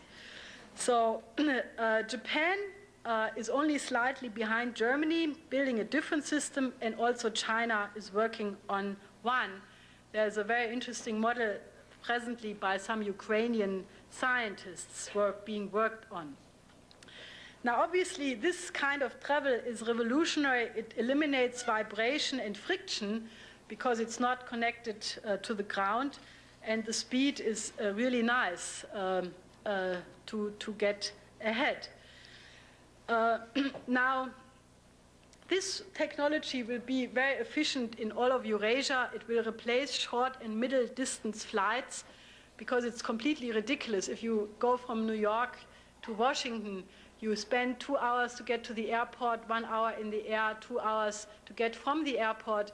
With this, you will have 1 hour travel and be where you want to be. Now, the total investment for the maglev system of the type of the Transrapid of a total length of 100,000 kilometers will be approximately $1 trillion. That sounds like a lot, but it's only $220 per capita of the Eurasian population in a span of 10 to 15 years. And for about 10 years, it requires an investment of only 1% of the GNP of the respective countries. But think about the change this will mean. Now, obviously, for the transport by sea, which is still the most efficient for bulk goods, and goods which are not dependent on time delivery, namely raw materials, semi-finished products, fuels, grains, heavy machinery, and so forth, this will also expand many times. Therefore, we will need a massive expansion of harbor facilities and major improvements of inland waterways, new inland shipping canals, and many breakthroughs have been made in the recent period, for example, in the high-speed gas turbine-powered catamarans, which are used right now between Sweden and Denmark, which have about twice the speed of normal ferries. So this can be used all over the world, especially Indonesia is a place where the natural water roads offer themselves for this technology. Now, contrary again to what the environmentalist movement says, the world economy will be much more energy intensive in the future. You will have an enormous energy requirement for the economic exploitation, for example, of mineral resources, where technologies such as plasma processing will be used next. And we need a lot of water for the large-scale desert regions in the Near and the Middle East, in North Africa, Central Asia, and China, for pumping, reprocessing, and desalinization of water. Now, this will provide large amounts. We have to provide large amounts of cheap electricity, of which electricity today is the highest quality of energy, because we can easily distribute it on a large scale. And we also require large amounts of industrial process heat for buildings, industry, fuels for internal combustion engines, and so forth. Despite the enormous fossil fuels in Eurasia, the technology which has the highest energy flux density is, in the next future, nuclear fission, and hopefully very soon, nuclear fusion. There are right now extensive nuclear power programs in Japan, South Korea and North Korea, China, Vietnam, Indonesia, Iran, Turkey, and India.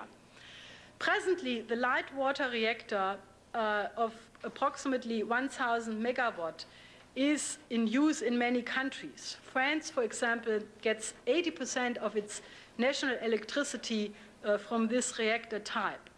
But what we propose is actually a much more attractive model next, the high-temperature reactor developed by Professor Schulten from the Jülich laboratorium in Germany.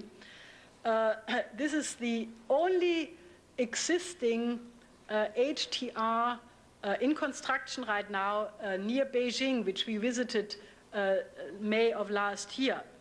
A similar reactor is being developed in the United States and Japan, but in any case, the HTR is much more efficient than the light water reactor because it also, among other things, produces process heat for industrial and other uses.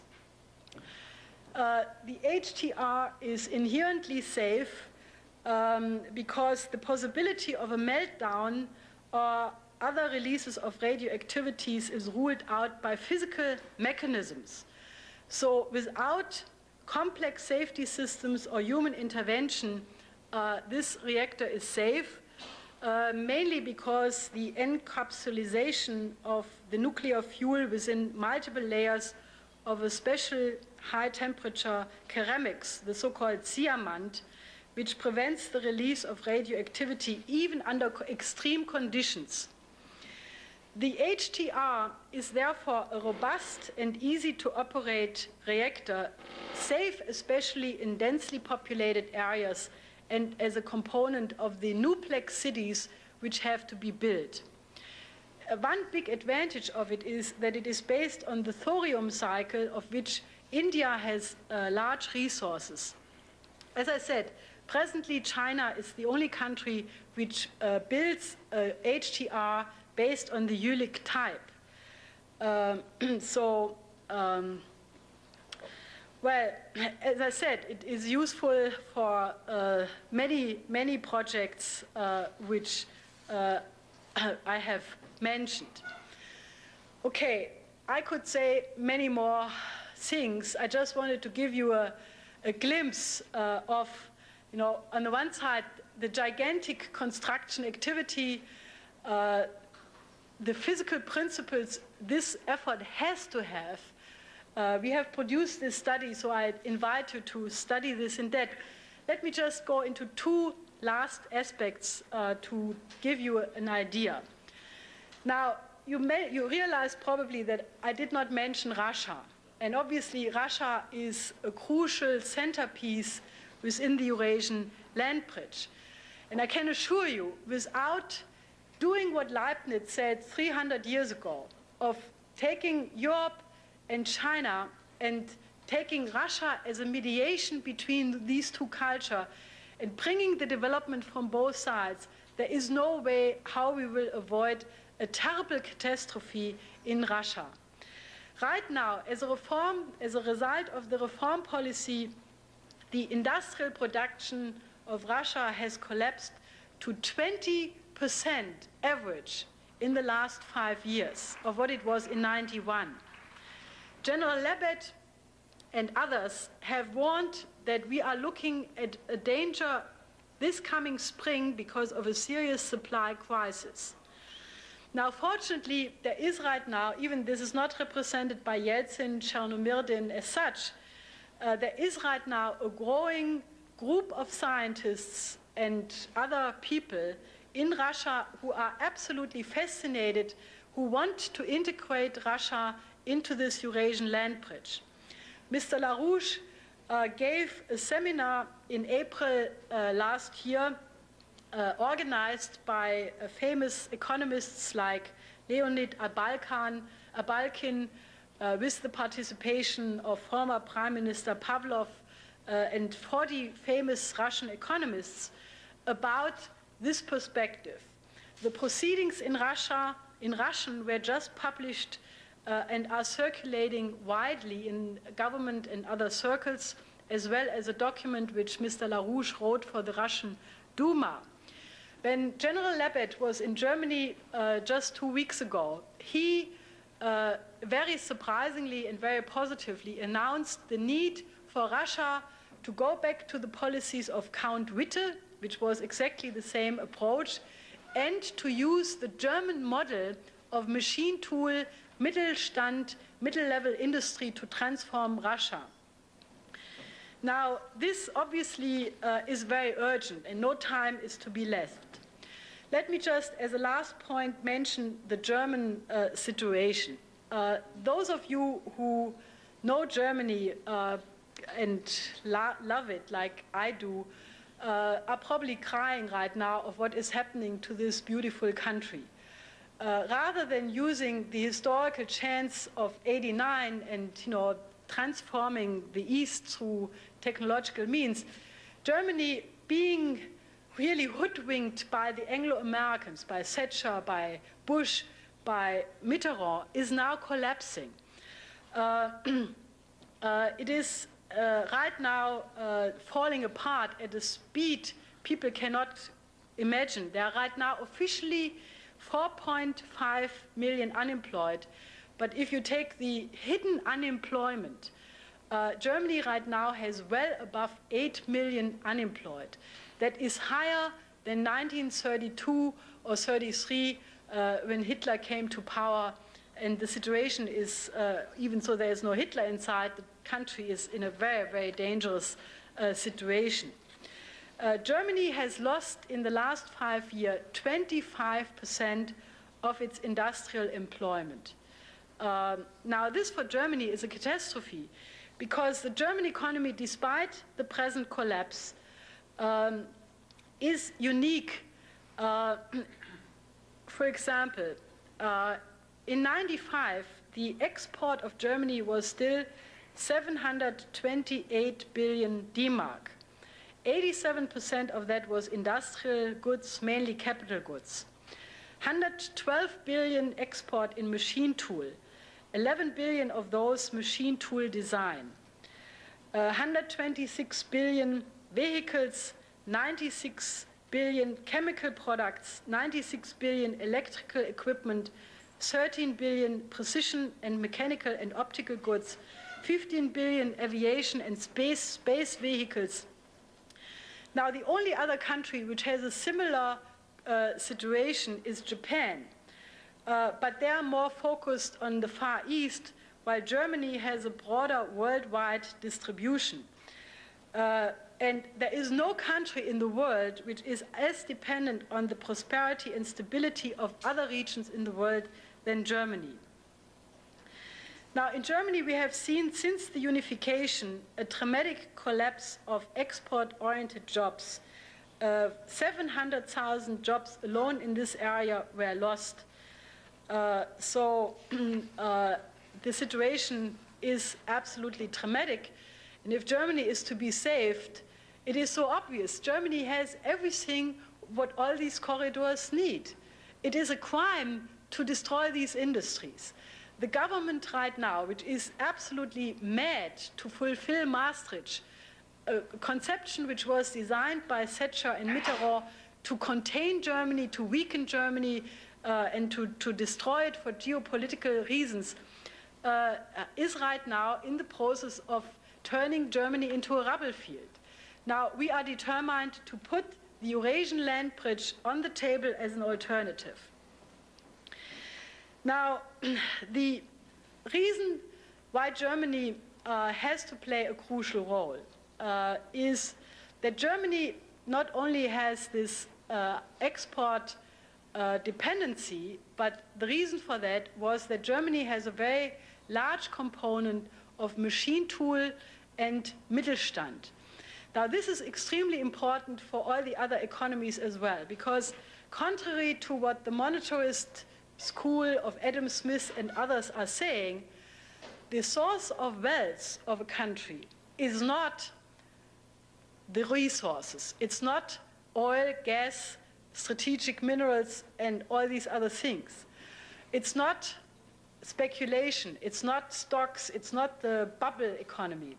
The only source of wealth in an economy is the creative reason of the individual.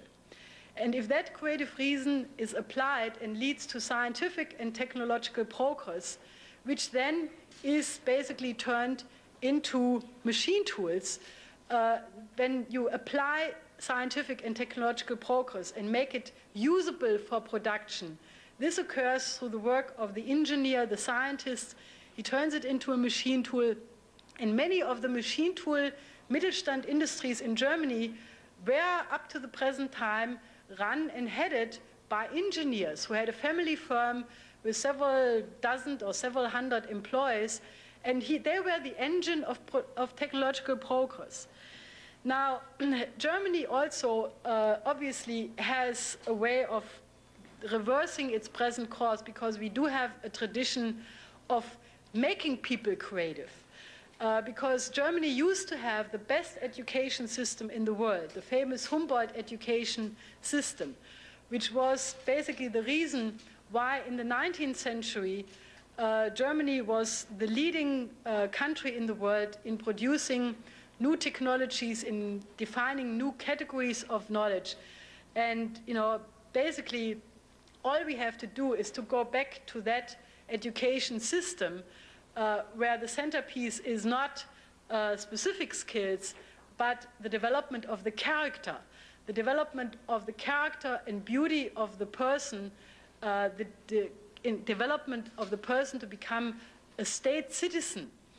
So what we propose is, basically to return to this and make Germany a centerpiece, and not let Germany collapse, but make it one of the leading motors in the driving of this Eurasian land bridge.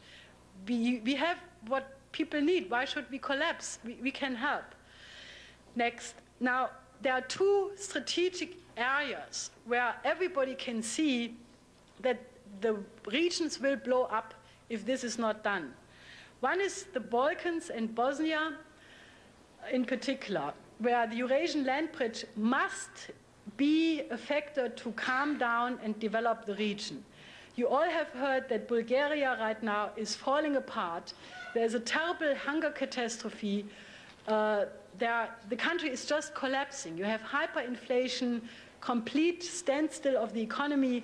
Serbia is exploding, among other things, because of the economic condition. Albania, Kosovo. There will be another war for sure if Bosnia and the Balkans is not part of this very fast. Next. And I think that if you look at the continent of Africa, it is also clear that, with what is going on in Zaire, Rwanda, Burundi, Sudan, the only way to stop the bloodshed, to stop the collapse, is to build the Eurasian land bridge as quickly into Africa as possible. This is the map of the railways which existed in 1990. Next. And what is proposed, and what we propose, is to connect the Eurasian land bridge fully to the African railway system as a totality. If this is being done with the help of China, other countries of Eurasia, Germany, Japan, and the full backing of the United States, there is no reason why Africa cannot be saved. It is eminently possible. Next. So what basically is required, therefore, and this is the purpose of this seminar, is that the United States consciously goes back to the policies of FDR, overcoming the depression through a dirigistic program, not only for the United States, but for the world as a whole. Next. If we do that, then each of us can look into the eyes of these children and many other children to come. If we don't do it, these children will not live.